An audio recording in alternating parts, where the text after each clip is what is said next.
네, 안녕하십니까. 오늘 베리타스 3개월반 강의 이제 OT를 맡게 된 박지훈 변호사라고 합니다. 반갑습니다. 네, 오늘 일단 여러분들 공부하시는데 귀하신 시간 내주셔서 감사하고 제가 길지 않게 짧게 20분 안쪽으로 정리를 해서 제 소개를 하고 강의에 대해서 간단히 설명드리고 가겠습니다.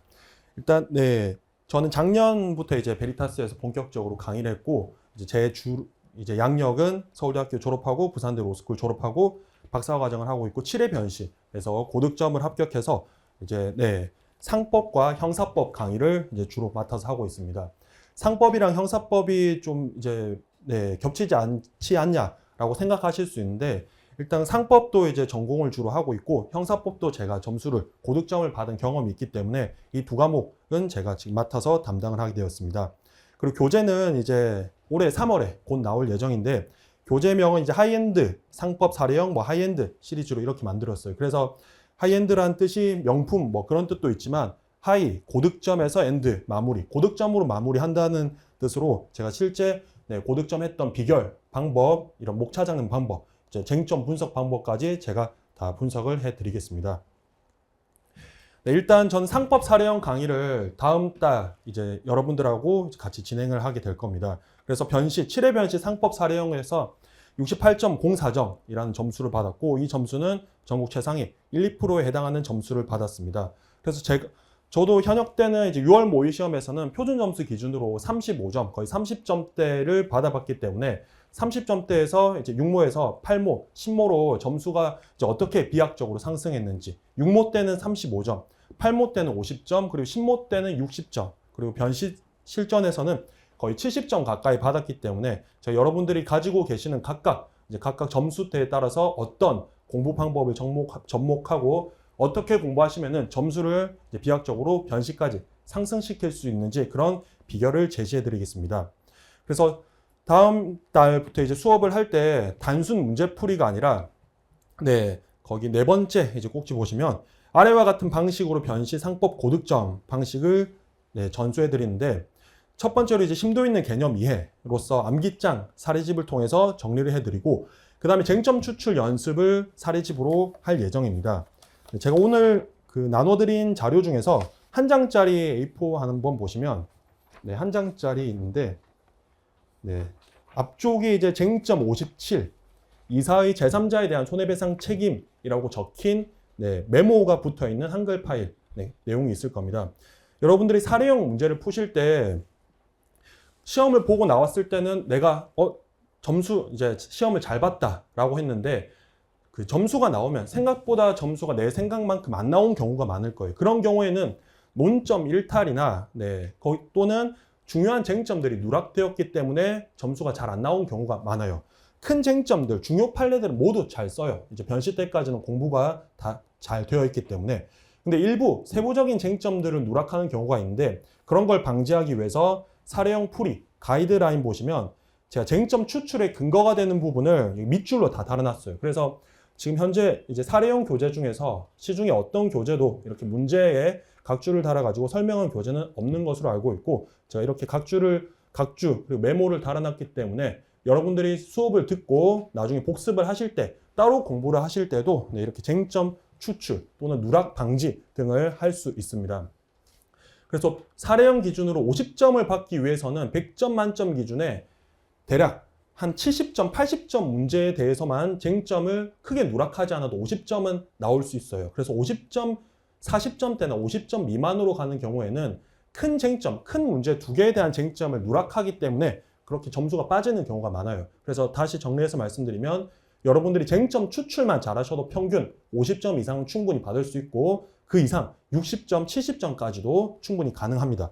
그래서 일단은 사례형 수업을 할 때는 쟁점 추출, 그리고 그 쟁점 추출의 근거가 되는 키워드, 문구, 판례 같은 것을 제가 설문 속에서 다 체크를 해서 강의 시간에 설명해 드리고 따로 여러분들이 복습하실 때 그런 이제 필기하는 부담을 덜어드리고자 제가 사례형 가이드라인이라는 제 사례형 교재에서 이제 부록, 암기장식으로 따로 이제 별책식으로 나와서 이제 같이 정리가 되어 있습니다. 그래서 쟁점 추출 연습을 사례집을 통해서 하고 체계적 답안 작성 연습을 하게 됩니다. 그래서 첨삭할 때 그냥 단순히 밑줄 긋고 점수 표기 형식이 아닌 이제 PPT 뒤쪽에 보시면 이제 확인할 수 있지만 네, 이렇게 상법 사례형 정밀 첨삭 예시 보시면 네, 이건 실제 작년에 진모를 진행했을 때 학생분께서 쓴 답안입니다. 그래서 그 답안에 대해서 제가 형식적 요소, 체계나 내용적인 요소 모두 정확하게 체크해서 직접적인 솔루션을 제시해 드립니다. 네, 그래서 밑에 보시면 이제 답안 작성 체계와 같이 목차 잡는 부분이 잘 안 된 부분들은 형식적 요소, 체계만 잡아도 단기간에 한두 달 안에 비약적으로 점수가 상승 가능하고 내용적 요소, 네, 실체법적 지식이 부족했던 분들은 암기장을 반복해서 해당 파트를 보완하면 점수 상승이 비약적으로 가능합니다. 그래서 네, 체계적인 답안 작성 연습은 정밀 첨삭을 통해서 진행하고 그 다음에 출제 유형을 분석하고 반복해드립니다. 그리고 5번째로 또 중요한 것인데 개념 이해 단계, 이제 상법 같은 과목은 후사법 과목이기 때문에 여러분들이 이제 다른 민법이나 형법, 형사법 공부하시느라 조금 단순 암기식으로 공부를 했던 네, 그런 경우가 많으실 거예요. 근데 변시 문제는 한 가지 쟁점만, 학교 시험처럼 한 가지 쟁점만 단편적으로 물어보는 것이 아닌 여러 가지 쟁점들이 퍼즐처럼, 블럭처럼 결합해서 나옵니다. 그래서 보통 25점에서 30점짜리 이상 그런 사례형 문제들은 쟁점이 크게 2-3가지 이상 숨어 있어요. 근데 보통 이제 공부를 이제 핵심 개념을 깊이 이해하지 않고서는 큰 쟁점 중에서 네, 3개 중에 1개 정도 누락하게 되어 있어요. 그래서 점수가 많이 빠지거든요. 그래서 개념 이해 단계에서는 법리 및 원리를 정확하게 학습시켜드리고 유사 혼동 개념까지 비교해서 정리해드립니다. 그래서 영업 양도와 주주총회 결의, 주식회사에서 주주의 이사에 대한 통제수단 등등 여러 가지 조금 법리, 원리를 이해하셔야 여러분들이 네, 수월하게 능수능란하게 풀 수 있는 그런 쟁점들은 따로 제가 네, 상세하게 깊이 있게 강의를 해드립니다. 그리고 유사 혼동 개념은 표로 정리해서 가장 효율적으로 강의해 드립니다. 대표적으로 주주총회 결의와 이사회 결의, 네, 매우 이제 헷갈리는 부분이 있는데 시험에 나오면 주주총회 결의가 시험에 나오면 이사회 결의의 하자인 것을 슬쩍 끼워서 문제를 내요. 그럴 때 여러분들이 제일 쉽게 맞출 수 있는 방법은 주주총회 결의와 이사회 결의를 한꺼번에 표로 정리해서 암기하면 주총 결의 그리고 이사회 결의까지 한꺼번에 맞출 수 있습니다. 그래서 이제 변시 쟁점, 이제 변시 시험 문제들은 여러 가지 쟁점들 막 혼동해서 내요. 그때 네, 단순하게 그냥 간단히 쟁점을 건드리는 것만으로는 고득점을 할 수 없고 네, 각각 개념, 이제 유사, 혼동 개념까지 정확하게 정리되어 있어야 되고 저도 모의 시험에서 이제 35점을 받아봤기 때문에 어느 정도로 쓰면 35점이 나오고 어떤 부분에서 함정이 낚이고 함정이 걸리고 어떤 부분들을 헷갈려 하는지 제가 직접 경험을 네, 해봤기 때문에 이제 철저하게 여러분들 이제 수험생분들의 입장에서 제가 정리를 해서 네, 헷갈리는 개념까지 같이 정리를 해드리겠습니다. 그리고 마지막에는 사례형 설문 쟁점 추출 근거가 되는 부분, 아까 제가 이제 한 페이지로 설명드렸던 가이드라인 그 부분처럼 모든 변시 기출 네, 그리고 사시 기출까지 포함해서 교재에 수록된 모든 문제들은 제가 이렇게 가이드라인을 달아놨기 때문에 수업이 끝나고 네, 어차피 수업은 제 생각에는 이제 여러분들이 교재를 보고 복습하는데 이제 보완하는 이제 도움을 주는 수단이지 여러분들이 변시 끝까지 가져갈 건 책입니다. 그래서 책 정리를 해드리고 변시 직전에도 제 강의가 머릿속에서 생각날 수 있도록 강의 때 해드린 내용은 이렇게 사례형 풀이, 가이드라인에 제가 쟁점을 다 담아드릴 것이기 때문에 수업 시간에는 같이 문제를 풀고 가이드라인 정리를 해서 여러분들이 변시 직전, 이제 민사법 전날에 사례형 교재를 2시간 안에 완파할 수 있도록 제가 간결하게 정리를 해드립니다. 네, 그래서 사례형 쟁점 추출 연습 가이드라인 네, 이렇게 네, 근거가 되는 부분을 체크해드려서 여러분들이 유사, 혼동 개념에서 낚이지 않고 정확하게 캐치해서 숨은 쟁점까지 발견할 수 있도록 정리를 해드리겠습니다. 그리고 일부 이제 상법 문제 같은 경우에는 설문 외에도 문제에도 함정이 숨어 있는 경우가 많습니다. 그런 문제의 함정이 숨어 있는 개념은 제가 별도로 문제 부분에도 이렇게 체크를 해서 정리를 해드리도록 하겠습니다. 네, 그 다음 넘어가면 사례형 이제 정밀 첨삭 예시는 아까 말씀드린 대로 이렇게 하고 저는 일단 첨삭을 제가 직접 다 수기로 이렇게 진행하고 있고 첨삭이 끝나면 네, 한 회차 강의가 끝나면 여러분들께서 구두로 질문을 하실 분들이 꽤 있으셔서 제가 대면 첨삭도 간단히 원하시는 분들에 한해서 시간을 별도로 이제 주말 토요일 오후 같은 때 떼서 각 이제 인원수에 따라 조금 제가 10분에서 한 20분 정도로 조절해서 대면 첨삭을 또 별도로 진행하고 있으니까 그 부분도 참고해 주시면 좋을 것 같습니다. 네, 상법은 이렇게 진행을 하고 형사기록형은 이제 베리타스에서는 지금 3순환 때 아마 10월에서 11월쯤에 그때 여러분들이 형사기록형 정규 수업을 듣게 될 거예요. 그거 외에는 이제 여러분들끼리 이제 다른 강사 한 분을 끼워서 하는 스터디로 진행을 하는데 제 생각에는 그렇게만 해서는 네, 형사기록형을 다른 학원에 비해서 조금 철저하게 대비하기는 힘들어요. 그래서 그 원장님께서도 제가 작년에 이제 형사기록형을 주로 메인으로 담당했고 수강생이 네, 꽤 많았기 때문에 반응도 좋았고 그래서 원장님께서 기록형을 부탁해서 올해도 네, 진행을 하게 되었습니다. 일단 형사기록형 특강인데 네, 그 형사의 일문은 적중률, 문제, 쟁점 다 적중했고 그리고 14회 변호사 시험 형사기록형 죄명, 쟁점, 법리 또한 모두 네, 적중 100% 했습니다. 이건 뒤에 PPT에서 제가 진행했던 교재 수업과 이번 변시에 출제된 내용을 이제 그 비교 분석해서 제시해 드렸기 때문에 확인할 수 있을 겁니다. 그리고 기록형 그 수업, 기록형 시험 같은 경우에는 객관식 사례와는 다르게 공판 절차를 조금 생동감 있게, 현실감 있게 이해하셔야 되고 증거 법칙에 대해서 정확히 이해해야 수문 쟁점들까지 맞출 수 있습니다. 그래서 평면적으로 단순히 기록을 1페이지부터 끝까지 읽어가는 방식으로는 시간이 매우 많이 걸리고 그것은 기록을 정확하게 푸는 방법이 아닙니다. 네, 그건 틀린 방법이 될 수도 있고 오답률이 매우 높습니다. 일단 기록에서는 한 페이지 한 페이지 매몰돼서는 큰 거시적으로 방향 쟁점을 찾을 수가 없습니다. 각 조서에 있는 전문 진술, 내용, 심지어는 이제 증거 목록, 앞에 있는 증거 목록 서류 부분만 보고서도 기록 전체적인 방향이 어떻게 진행될지, 정답이 무엇일지를 70% 이상 쟁점을 다 찾을 수가 있습니다. 그래서 기록형은 사례형 시험과는 다른 것이 이제 줄글러 그냥 쭉 순서대로 그냥 쭉 읽어 나가서는 절대 고득점 할 수 없고 그냥 순서대로 쭉 읽어 나갈 필요도 없습니다. 그래서 기록형 시험은 여러분들이 어떻게 하면 가장 체계적이고 효율적이고 압축적이고 그리고 효율적으로 학습을 하실 수 있을지를 제가 서류 하나하나씩 검토해 드리면서 설명을 드릴 예정입니다.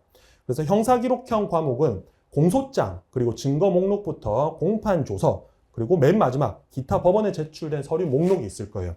그래서 그런 서류들을 단순히 평면적으로 검토한 것이 아니라 각 서류가 제출된 시기 그리고 쟁점, 어느 죄명에 대해서 어느 서류가 제출되었는지만 미리 캐치하고 들어가도 쟁점을 예단을 가질 수 있어요. 형소법에서는 뭐 공소장 일본주의에 따라서 예단을 가지지 말라고 하지만 저희가 시험 문제를 풀 때는 미리 편견을 갖고 들어가야 됩니다. 저희가 시험 문제를 읽으면서 이 쟁점이 여기 있구나 이렇게 매몰될 것이 아니라 저희가 미리 쟁점이 어떻게 전개되고 어떤 내용이 나올지를 예상하면서 저희가 미리 진지를 구축한 다음에 시험 문제를 저희 머릿속으로 끌어들여 와야 돼요. 네, 그래서 기록형 같은 경우에는 좀 더 체계적으로, 좀 더 입체적으로 공부를 하셔야 고득점을 할 수 있기 때문에 객관식 그리고 사례형과는 완전하게 다른 방식을 접목해야 여러분들이 기록형 시간을 훨씬 단축할 수 있습니다. 그래서 형사기록형은 거시적으로 기록 전체를 조망하여야 고득점이 가능하다라고 보시면 되고 그리고 이 내용은 그냥 간단히 보시면 되고 뒤에 보시면 이제 14회 변시 형사기록형 죄명 특수강도 교사부터 쭉 마지막 쟁점이 있고 제가 작년에 진행했던 수업 이제 강의 교재에서는 각 쟁점마다 어떤 회차 어떤 교재에서 나왔는지를 제가 수록을 했습니다. 저도 이걸 일일이 하나하나씩 다 찾아서 특강 몇 회차인지는 조금 이제 단차가 있을 수 있는데 어쨌든 다 제 수업에서 다뤘던 중요 죄명들이고 제가 다 찍었던 쟁점이기 때문에 수업 시간에 제가 정리해드리는 내용만 잘 하셔도 50점, 55점 이상은 충분히 받으실 수 있습니다. 그래서 그 이상 60점 이상을 목표로 하신 분들을 위해서는 제가 또 깊이 이제 심도 있게 조금 이제 프린트 자료 형태로 제공해 드리니까 그 쟁점까지 하시면 여러분들이 60점 이상은 충분히 받으실 수 있고 저도 이제 충분히 60점 넘는 고득점을 했기 때문에 여러분들에게 잘 알려드릴 수 있습니다. 그래서 14회 변시 형사기록형 적중 문제 예시인데 작물죄는 제가 작년에 매우 강조했던 쟁점입니다. 일단 친족상돌의 쟁점이 1항은 험불 나왔고 2항은 합헌 결정이 나왔기 때문에 출제 가능성이 매우 높았고 최근 모의시험 변시 출제 경향 고려했을 때 출제 가능성 매우 높았고 제가 작년에 파이널 시험에서 거의 이제 교재 제일 서두 부분 쪽에 작물죄를 매우 강조했고 실제로 출제되었습니다. 그리고 작년에 형사기록형 특강 4회차 때 카철죄, 제가 성폭법 중에서도 카철죄를 굳이 꼭 집었습니다. 카철죄를 꼭 집었고, 출제될 경우 이제 증거관계 등을 고려해서 유죄 판결 나올 가능성이 매우 높기 때문에 유죄 판결을 대비해달라고 제가 말씀드렸고, 실제 변시에서는 각 이제 공소 사실이 3가지로 나눠져 있는데 그 3가지 중에서 2가지가 2가지 일시별로 다르게 했는데 두 일시는 유죄 판결이 출제되었습니다. 그래서 여러분들이 증거관계가 많이 나오면 거의 이제 기계적으로 후단무죄를 이제 결론을 잠정적으로 내리시는 분들이 있는데, 유죄 판결이 결론이 나올 수도 있고 그럴 때는 어떻게 이제 대비를 하셔야 되는지도 제가 상세히 설명을 드렸습니다. 그래서 제가 작년에 이제 강의를 할 때는 올해 이제 14회 변시의 유죄 판결 가능성이 매우 높기 때문에 증거가 많이 나온 데서 후단무죄로 바로 가지 말고 후단무죄랑 유죄 판결 여러분들이 고민될 때는 제가 알려드린 이 팁대로 하면은 후단 또는 유죄 이제 결론을 정확하게 맞출 수 있다고 설명을 드렸고, 이건 작년 제가 직접 진행했던 교재 그대로 토치 하나 안 틀리고 수록한 것입니다. 그래서 유죄 판결이냐 유죄냐 후단무죄냐는 여러분들이 감으로 푸는 게 아닙니다. 감으로 푸는 게 아니라 증거 능력 없는 개수에서부터 달라질 수 있고, 신빙성 판단부터 나중에 이제 수업 때 제가 자세히 설명드릴 텐데, 유죄 판결이랑 후단무죄랑 이제 결론이 어떤지에 따라서 기록 내용, 이제 증인신문부터 답변까지, 이제 피고인이 답변하는 부분, 증인신문 내용 부분까지 완전히 첨예하게, 완전히 답변의 양상이 다릅니다. 그런 뉘앙스를 캐치하시기만 해도 증거법칙 부분은 조금 틀리셔도 그런 답변 내용, 신문 내용만 정확하게 캐치하셔도 정확하게 답변을 맞출 수 있고, 이런 후단무죄, 유죄 판결이 헷갈릴 때 어떻게 이제 결론을 내려야 될지 그런 수험적인 부분까지 제가 이제 공판 경험을 살려서 생동감 있게 설명을 해드립니다. 그리고 오른쪽 이제 보시면 그 PPT의 오른쪽 표 보시면 역대 변시 형사기록형 기출 후단무죄 유죄 판결 보시면 유죄 판결 나온 경우가 대비되게 확연하게 적습니다. 그래서 14회 변시 올해는 유죄 판결 나올 가능성이 꽤 높고, 그러면 변시에서는 새로운 시도를 잘 안 하기 때문에 기존 변시에서 기출되었던 유죄 판결에서 나온 흐름, 양상, 그런 뉘앙스와 비슷하게 반드시 출제를 할 것입니다. 그래서 10회 변시와 7회 변시에서 나왔던 유죄 판결에서 나왔던 출제 방식을 분석해서 이런 내용이 증인신문 조서, 공판 조서, 진술 조서에 나오면 유죄 판결이다 라고 제가 대비를 해드렸고, 역시 이제 올해 변시 기출의 큰 쟁점으로 성폭법 중에서 카찰죄에서 유죄 판결이 나와서 수업을 들으셨던 분들은 쉽게 잘 맞추셨을 겁니다. 그리고 형사기록형을 이제 여러분들이 공부를 하실 때는 처음에 서두에 제가 말씀드린 것처럼 기록 내용을 처음부터 끝까지 사례형 풀듯이 읽어 나갈 것이 아니라 증거 목록은 이제 증거 서류랑 증인 등으로 구성되는데, 증거 서류부터 여러분들이 선별을 하셔야 돼요. 그래서 이제 X 친 거에 대해서 체크해야 되는 것들은 여러분들이 이제 학교 수업을 통해서 잘 알고 계실 거예요. 근데 이제 단순히 X 돼 있는 것, 즉 부동의한 것을 체크하는 것만이 아니라 지금 여기 PPT에 보시면 진술조서 3명에 대해서 돼 있습니다. 3명에 대해서 박스가 쳐져 있고, 그리고 오른쪽 보시면은 X 동그라미 있고 또 X 동그라미가 있는데, 여기서 중요한 것은 진술조서 중간에 강동한 진술조서 보시면 똑같이 진술조서인데 강동한 것에 대해서는 동의를 하고 있습니다. 강동한 것에 대해서 동의를 한다 이 말은 부동의한 것 있고 동의한 것 있고 또 부동의한 것 있다. 그러면 동의했다라는 말은 강동환의 변호인이 이제 강동환의 진술조서를 보기에 김갑동과 이일남에 대해서 강동환이 유리하게 진술을 했다는 뜻입니다. 즉 지금 1번 동그라미, 2번 동그라미 같이 있으니까 김갑동, 이일남의 공동범죄에 관한 죄다라는 것은 바로 찾을 수 있고, 그 다음에 우리에게 유리하게 진술한 자가 있다라는 것입니다. 그러면 이 지금 X 쳐져 있는 것 말고도 O가 있는 것도 같이 있다. 그러면은 이 뜻은 우리에게 유리한 자가 있기 때문에 신빙성 판단 부분에서 우리에게 유리하게 답변해 줄 수 있는 제3자, 목격자 진술이 있다는 것입니다. 이 의미는 수험적으로는 장동근, 나행복이 지금 장동근이 거짓말을 칠 수 있다는 것입니다. 그래서 이 내용만 보고서도 지금 공동범죄에 대해서는 후단무죄 가능성이 매우 높다라고 예단을 갖고 가셔야 됩니다. 그리고 실제로 제가 역대 기출을 분석했을 때 제3자, 이제 목격자나 진술조서 또는 피해자 조서 중에서 동의한 부분이 있는 경우에는 후단무죄 가능성이 매우 높았습니다. 그리고 밑에 내용을 쭉 보시면 이제 고소장, 이제 순번 11번, 12번 고소장 진술조서 보시면 특이하게도 지금 작성 주체가 이을남입니다. 네, 이것만 보고서도 바로 방향을 찾으셔야 되는데 이을남의 공동 피고인인데 지금 공동 피고인 중 한 명이 피해자로 나온 경우입니다. 그러면 이 경우에 바로 기계적으로 체크하셔야 될 게 공범 아닌 공동 피고인입니다. 그러면은 김갑동이 이거에 대해서 부동의했다. 그러면 검사가 출석 요청을 해서 신문을 해야 됩니다. 그때 얘는 지금 피고인으로서 신문을 받는 것이 아니라 피해자로서 하는 것이기 때문에 공범 아닌 피고인이다. 그럼 이거 보시자마자 여러분들이 메모하실 때 비고란에 뭘 하셔야 되냐면 공범 아닌 공동 피고인이기 때문에 변론 분리라고 체크를 하셔야 되고 시험에서 높은 확률로 그냥 단순히 피고인으로서 신문을 하기 때문에 증거 능력 없는 걸로 날리는 경우로 나오게 됩니다. 그래서 지금 기록만 보고도 실제로 이 경우 지금 11번, 12번 죄에 대해서는 모욕죄인데 후단무죄가 나왔어요. 그래서 증거 목록의 증거 서류만 보고서도 기록 내용이 어떻게 진행될지 알 수 있습니다. 녹취서 이제 순번 13번, 14번 보시면 13번에 대해서는 동의하고 14번에 대해서는 부동의했습니다. 13번 동의하고 14번 부동의했는데 이런 경우에는 물품 같은 경우에는 13번 동그라미 돼 있다 하면 여러분들 그냥 넘어갈 것이 아니라 오히려 위법 수집 증거일 가능성이 오히려 높습니다. 위법 수집 증거에 대해서는 피고인 또는 변호인이 동의한다 하더라도 증거 능력이 없습니다. 라는 그 판례를 설치해 달라는 내용입니다. 그래서 물품 같은 경우에 동의가 되어 있으면 오히려 위수증임에도 불구하고 동의했음에도 불구하고 증거 능력이 없다라는 내용으로 이제 결론을 내려달라는 그런 취지로 문제를 낸 겁니다. 그리고 오른쪽도 보시면 이동수 진술조서입니다.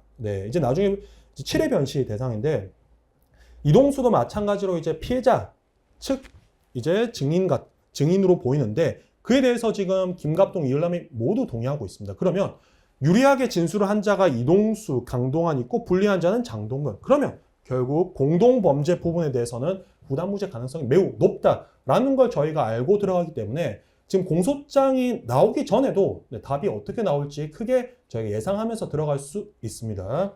그 다음에 진술조서 밑에 쭉 있고 SD카드, 부동의, 대질조서 있습니다.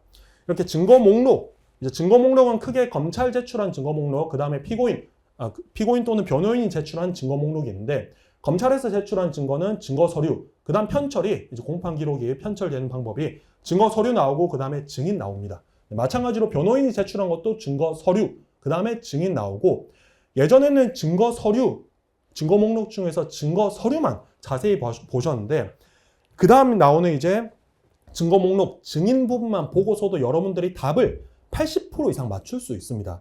그래서 저희가 아까 부동의했던 자들, 조서에 대해서 부동의했던 자들 1회 공판기일 때 부동의하면 검찰이 기계적으로 출석 요청해서 신문을 하게 되어 있습니다. 그러면 그 자가 출석을 해서 진정 성립을 하여야 그 조서를 테이블 위에 올려서 법관이 비로소 이제 그때 볼 수 있게 되는 겁니다. 그러면 부동의했던 자들이 출석해서 제대로 증언을 했는지를 보셔야 되는 게 바로 그 다음 페이지에 나와 있죠.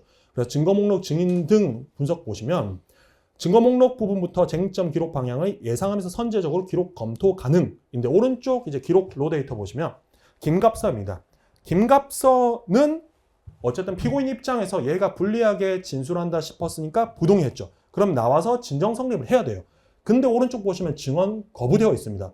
그러면 증언 거부다. 그럼 기계적으로 여러분들이 떠올리셔야 될 게 증언 거부면은 314조 인정되냐 안 되냐 해서 정당하게 증언 거부한 경우 뿐만 아니라 정당하지 아니한 사유로 증언 거부한 경우까지 모두 314조 인정할 수 없다라는 취지의 판례가 있었고 최근 변호사 시험 객관식과 모의시험 사례형에 빈출되던 쟁점이었습니다. 그러면 이 증언 거부 부분만 보시더라도 증인 김갑서를 대상으로 작성된 고소장 내지는 진술조서는 모두 종이 쪼가리입니다. 휴지 쪼가리입니다. 그래서 김갑서를 대상으로 작성된 것은 모두 증거 능력이 없음으로 날려버리면 김갑서가 개입된, 김갑서가 목격자인 또는 피해자인 그 죄명에 대해서는 후단무죄 가능성이 매우 높다라고 보시면 됩니다. 그래서 이렇게 기록 내용 중에서 증거 목록, 증인 부분 파트만 보시고도 답을 예상할 수 있습니다. 네, 이렇게 마찬가지로 네, 그다음 보시면 오른쪽 이제 위에 법정 출석 여부에 따라서 여러분들이 어떻게 검토해야 될지를 정리해 놨습니다.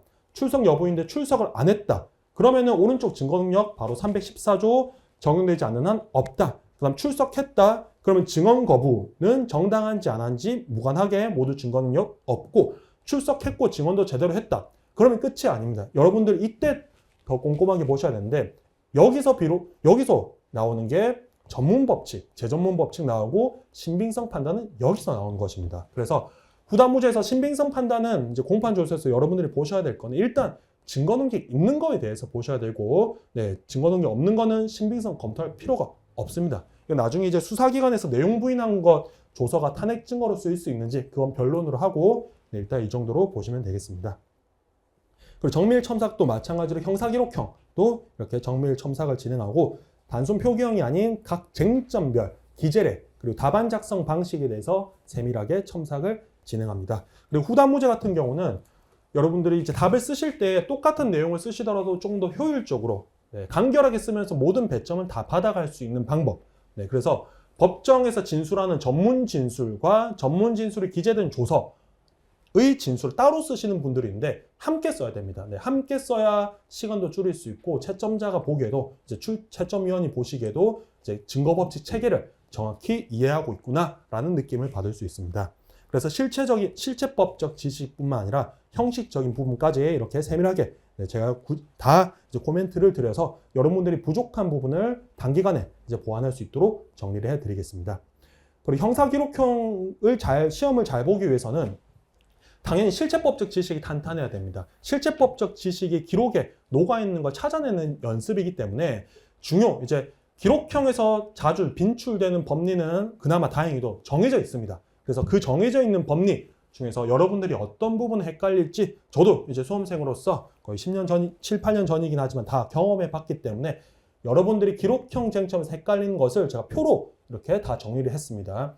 헷갈리는 쟁점은 페이지가 다른 페이지로 절대 넘어가면 안 됩니다. 헷갈리는 쟁점은 반드시 한 페이지 안에서 정리를 해야 시험을 보실 때 내가 이 개념이 생각 안 난다 해도 이 개념이 표에서 왼쪽에 있었는지 또는 오른쪽에 있었는지만 기억해도 왼쪽은 틀린 개념, 오른쪽은 이제 가능한 개념, 법리적으로 죄가 된다라는 그런 위치, 시각적으로 기억만 해도 점수는 이제 올라갈 수 있습니다.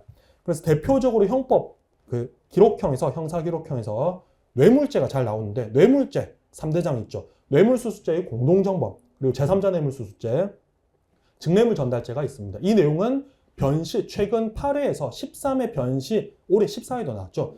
최근 변시에서 사례형으로 매우 빈출되는 쟁점이고 기록형에도 최근 5개년 동안 2번 나왔습니다. 그래서 올해 14회 변시에는 기록형 뇌물이 안 나왔기 때문에 15회는 출제 가능성 매우 높습니다. 그래서 기록형에 만약에 뇌물죄가 나온다 하면 전혀 생뚱맞은 판례나 법리 내용이 나오는 것이 아니라 기존에 출제되었던 객관식 사례형에 출제되었던 법리, 판례를 모티브로 해서 출제될 거고 제가 올해 14회 변시에서 나오는 사례형, 기록형 쟁점, 적중 100%한 쟁점 또한 그 이전 객관식 사례형에서 나왔던 쟁점, 대상 판례를 모티브로 한 문제였습니다. 그래서 이렇게 헷갈리는 쟁점들은 제가 표로 정리해드렸고 이제 표 보시면 오른쪽 제일 위에 상단 빨간색 표 부분은 개념, 법리고 그럼 이 개념, 법리를 안다고 해서 기록형을 맞출 수 없죠. 이 법리가 기록형에서 어떻게 조서에 구현되는지를 아셔야 맞출 수 있어요. 그러면 이 법리가 시험에 어떻게 나오는지는 두 번째 보시면은 시험에는 이렇게 나오고 세 번째 수험적으로 기록형으로 나오는 방식을 제가 간단히 정리를 해드렸습니다. 네. 그 다음에 이제 객관식 강의인데 객관식은 지금 일단 파괴력을 제일 강조하고 싶습니다. 한 문제당 2.5점이기 때문에 고득점할 경우 사례형 기록형에서 사례형 기록형 모든 과목을 다 잘 볼 수는 없어요.